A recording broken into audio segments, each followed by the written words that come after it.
Hello and welcome to another of the weekly installments of Wolfgang Dev Update videos. Last week there wasn't a video because I was in Montreal for Mega exhibiting the game. It was a great experience and I want to thank MIGF for granting me the opportunity to go there, and it was a lot of fun.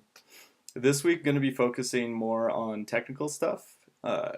It's mostly what I've been focusing on for the past week or so, just because I want the game to run on as many devices as possible, as comfortably as possible. The FPS will display a much slower FPS just because of the screen recording. Probably safe to assume that there's an additional 80 or so FPS at any given point. When the screen recording isn't going, this usually reads anywhere between like 100 to 120. One of the main things that I've done recently for optimization is try to reduce the number of draw calls that are occurring. Originally, the batches on the title screen here were floating around 700 to 800, and I managed to clean that up a little bit by especially optimizing how the grass is drawn. The grass, as you can see in the inspector here, is actually made up of individual grass blades, and originally those were all rendered individually, but what I've done now is they're actually all combined into one mesh. So I think the grass is laid out in an 8x8 grid per tile, so you would have gotten, I guess that would have been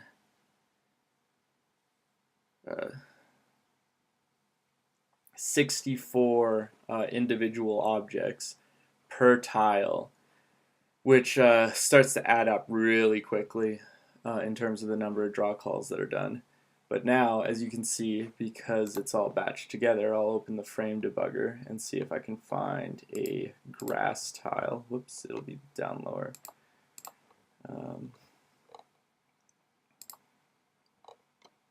So it's actually, as you can see, it's actually the treetops that are taking up the most draw calls right now.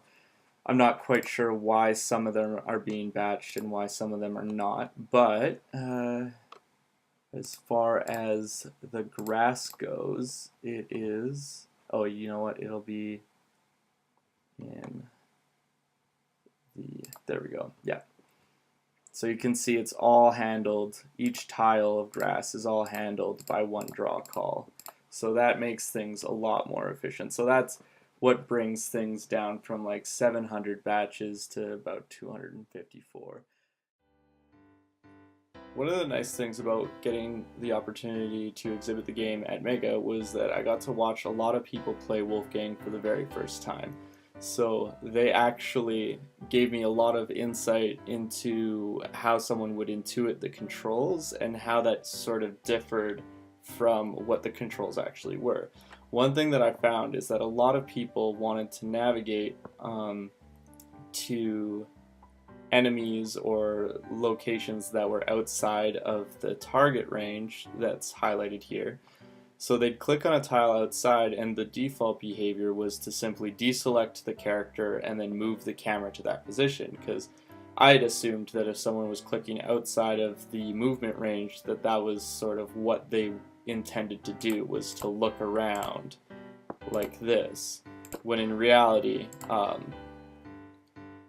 it seemed like the intuited behavior was to still be able to choose that as sort of your destination even if it was outside of your range. So now what happens is if you click outside of a tile, or if you click a tile that's outside of your range, it'll actually pathfind to the nearest available tile and move there.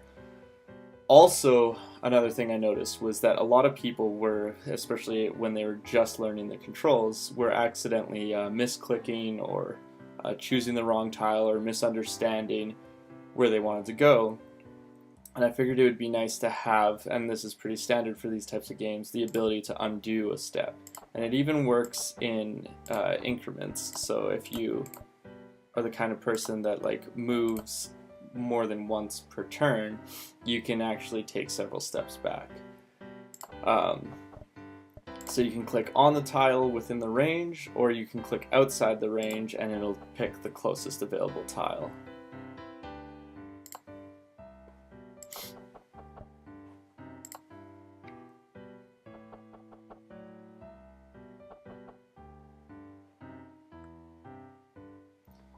Another change that was made was the mouse controls and the keyboard controls.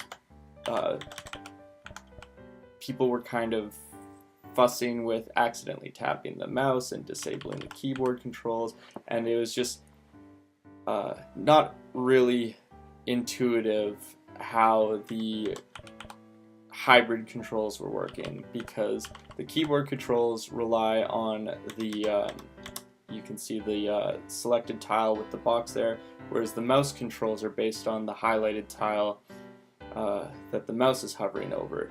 So with the hybrid controls, originally if you pressed what would be the A button on a gamepad or R on the keyboard, you'd move to the box selected tile and not the tile that your mouse was hovering over. So to sort of avoid that confusion, I've removed the hybrid controls, so now you can only control with the keyboard or the mouse. So that's pretty much it for updates for this week. There are some other things that have changed in terms of optimizations that are covered in the changelog for the most recent update to the demo. These improved mouse controls and the grass optimization are going to be making it to the next update to the demo. I just still need to do a little bit more testing as I'm discovering some bugs that are sort of created as unintended consequences of adding the move undo. Yeah, but most of this week has been taken up by, flying to Montreal, preparing for the trip, and exhibiting the game. So that's it for updates for this week.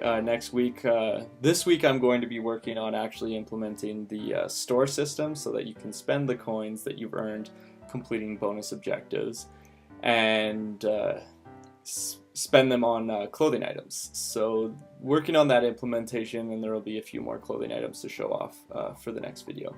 Thanks for watching, and if you are enjoying Wolfgang, don't forget to support the Kickstarter, share it with your friends, or even just like or follow on GameJolt, itch.io, Facebook, Twitter, whatever else you're on. Thanks for watching. Have a good week.